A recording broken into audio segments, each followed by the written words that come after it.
जहाँ जिंदगी जीने के लिए जरूरी आजीविका के सभी साधन काम न देते हो, जहाँ कई सालों से कुदरत ने भी अपना मुंह मोड़ लिया हो, बारिश न होने की वजह से खेती और खेती करने वाले हाथ खाली पड़े हो, वहाँ आशा की नई उम्मीद नजर आती है तो मुरझाए हुए चेहरे भी ताजगी से खिलखिलाने लगते हैं।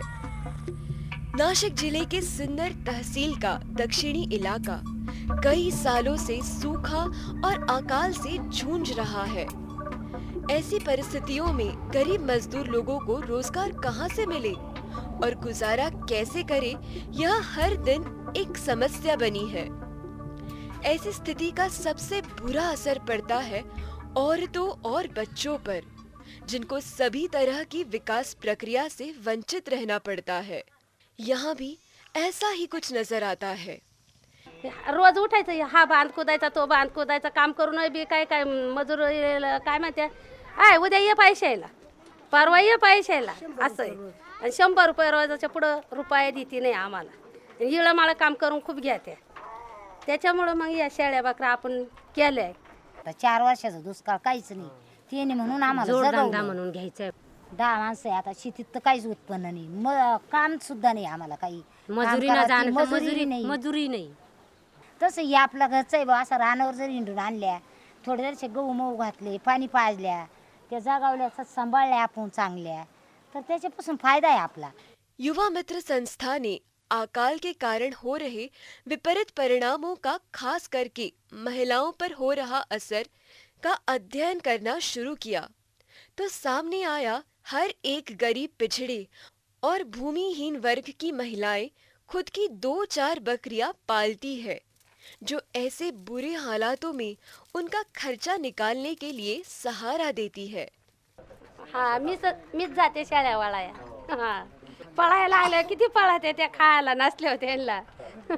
काठी घ्यायची, शेंगा जोडायच्या, कुठं झाड डाळायचं, तवा त्या चालायच्या. मग त्यांना सराव आहे ना, मांग लय करून त्यांना माझं सराव आहे ना, त्याच्यामुळे मग त्या मांग मांग चालत्या. लेकिन यह बकरी पालन की आजीविका में ऐसा कोई व्यावसायिक दृष्टिकोण नजर नहीं आता। बकरी का संगोपन सही ढंग से नहीं होता, बकरी बीमार पड़ने पर इलाज नहीं मिलता। बीमारियों की वजह से हर साल झुंड से कई मेमने और बकरियां मर जाती है। न कोई इंश्योरेंस, न कोई दवाई। जहां पर बकरी बेचने की बात आती है, वहां फिर मध्यस्थ अपने हिसाब से उन बकरियों की कीमत लगाते हैं और जितनी कीमत की वह बकरी है, उससे कम कीमत में ले जाते हैं। इसकी वजह से बिजनेस का पूरा मुनाफा इसमें चला जाता है। युवा मित्र संस्था ने IL&FS कंपनी के साथ मिलकर इस परिस्थिति को बदलने के लिए और महिलाओं के उन्नति के लिए 10 गांवों में बकरी पालन पर आधारित महिला आजीविका व्यवस्थापन कार्यक्रम की शुरुआत की।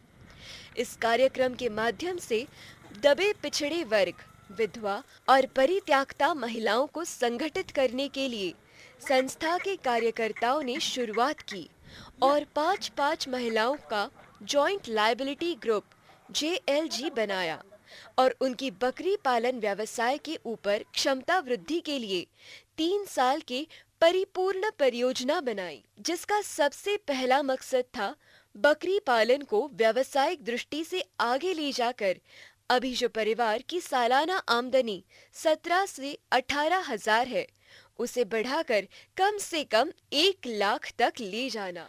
उसके लिए शुरुआत हुई बकरी पालन के तौर तरीके बदलने के लिए महिलाओं को प्रशिक्षित करने से। बकरी के चारा पानी बांधने की जगह का व्यवस्थापन शुरू हुआ, चारा और दाना बनाने के नए तकनीक सिखाए गए।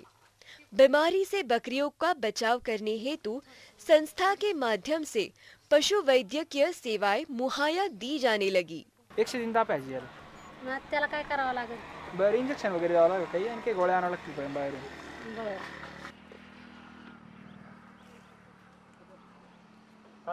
तुम्ही पाहते सकाळपासून खाण्यापिण्याची त्यांची व्यवस्था आहे, पाण्या लावण्याची व्यवस्था आहे. आम्ही पोटाला नाही खाती पण त्यांची सेवा जादा करीतो. मग त्याच्यामुळं आपलं काही मरझर काहीच कुठलीच नाही. फक्त उन्हातला हिंडावल्या ना मग ताप बीप येतो, आम्ही डॉक्टरला लगेच फोन करून बोलून घेतो, लगेच इंजेक्शन मारित्या मग डॉक्टर. यदि किसी कारण बकरी की मौत होती है तो बकरी पालक महिला का नुकसान न हो, इसलिए बकरियों का बीमा होने लगा। उन सब कामों में महिलाओं को युवा मित्र संस्था से तकनीकी सहायता मिलने लगी। जेएलजी में शामिल महिलाओं को अगर बकरी पालन को बढ़ावा देना है और बकरी खरीदनी है तो परियोजना के माध्यम से 5 महिलाओं के एक गट को 40,000 रुपए बिना ब्याज का रिवॉल्विंग फंड दिया जाता है। बकरी के नस्ल के इम्प्रूवमेंट के लिए इस एरिया को सूट होने वाली संगमनेरी और उस्मानाबादी ब्रीड को बढ़ावा दिया जाने लगा।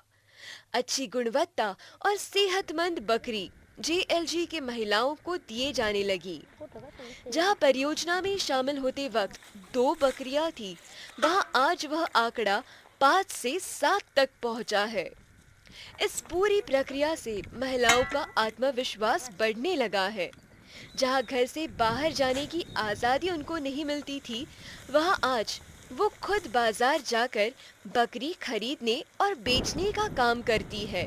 बाजार में बकरी के दाम में उसकी लूट ना हो, इसलिए घर से ही जिंदा बकरी का वजन तौल के वह कितने किलो की है यह देखकर उसका दाम खुद तय करती है।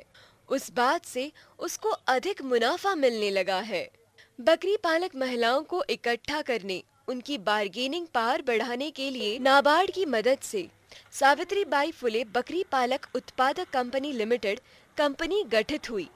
यह कंपनी आगे जाकर खुद का ब्रांड डेवलप करके सभासद महिलाओं के लिए बकरी, बकरी का मांस, खाद, खाल, दूध और दूध का चीज बनाकर बेचने का काम करेगी। इस पूरी प्रक्रिया में आगे जाकर बकरी पालन के ऊपर रिसोर्स सेंटर शुरू करने का सपना है, जहां बकरी पालने के बारे में सभी तरह की जानकारी और तरीके सिखाए जाएंगे।